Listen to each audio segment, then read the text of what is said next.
Se você assistir um jogo de um esporte desconhecido, como o cricket, sem conhecer as regras, não vai entender nada, nem vai se interessar muito, né?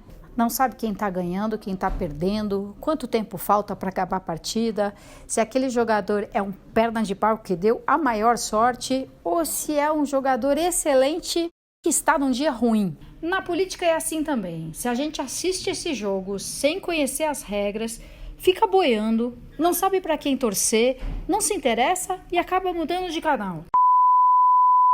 A gente agora vai explicar um pouco das regras de funcionamento da Câmara Municipal de São Paulo. Assim, quem sabe você se envolve mais com esse jogo e descobre até que pode ser um torcedor que influencia no resultado.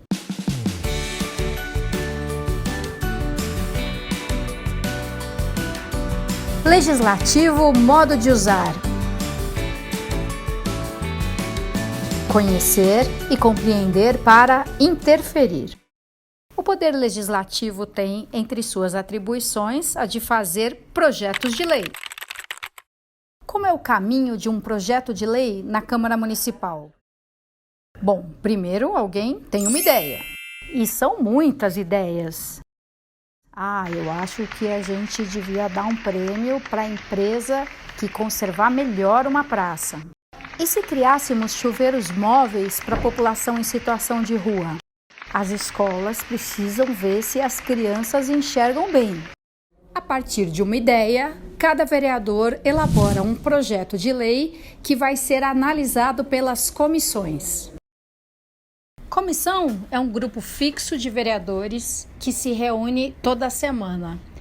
Todos os vereadores têm de fazer parte de uma comissão, obrigatoriamente, exceto o presidente e o vice-presidente. Tem duas comissões que têm 9 vereadores cada uma.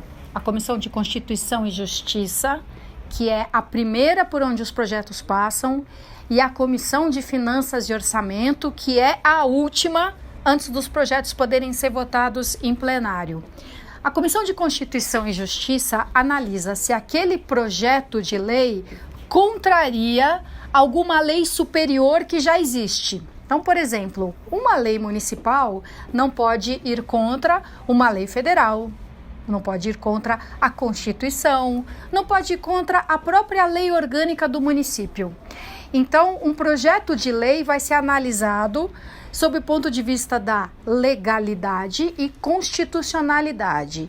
Se a maioria dos vereadores membros da comissão concluir que aquele projeto não pode seguir adiante porque ele é ilegal ou inconstitucional, o processo acaba ali. Se os vereadores concordarem que ele pode seguir adiante, vai para a próxima comissão. Então, os vereadores não necessariamente concordam com a ideia em si, mas avaliam: é legal? É constitucional?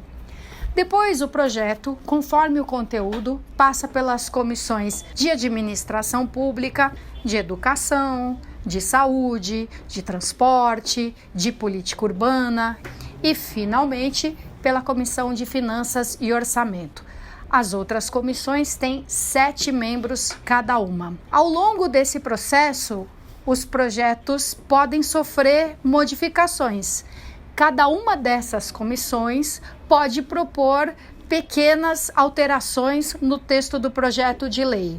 Quando ele finalmente está em condições de votação em plenário, ainda pode receber emendas ou até mesmo um substitutivo que fique no lugar do texto original. O projeto só tem o seu caminho concluído na Câmara Municipal depois que ele passa por uma segunda votação em plenário.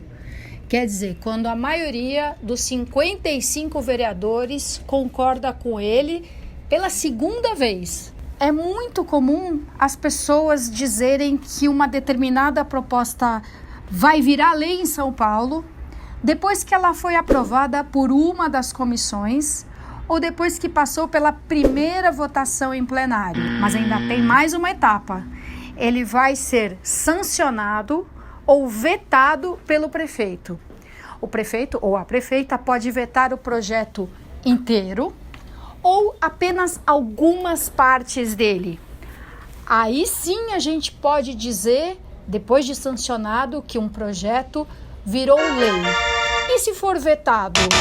Os vereadores podem derrubar o veto do prefeito, mas isso é muito difícil de acontecer porque precisa de 2/3 dos votos no total. É muito importante entender esse caminho percorrido pelos projetos para saber a melhor forma de interferir na sua trajetória. Se você quiser convencer vereadores a fazer modificações em um projeto de lei, você pode procurar os membros de uma determinada comissão. A comissão de saúde, por exemplo, tem 7 integrantes.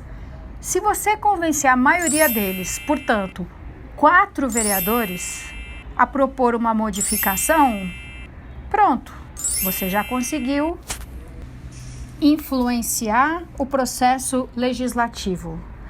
Agora, se você deixar para a segunda votação em plenário, quando o projeto já percorreu um longo caminho, quando já sofreu inúmeras modificações ou não sofreu modificação nenhuma, e lotar o plenário de gente com buzinas, faixas e cartazes, você talvez gaste uma energia tremenda sem surtir efeito.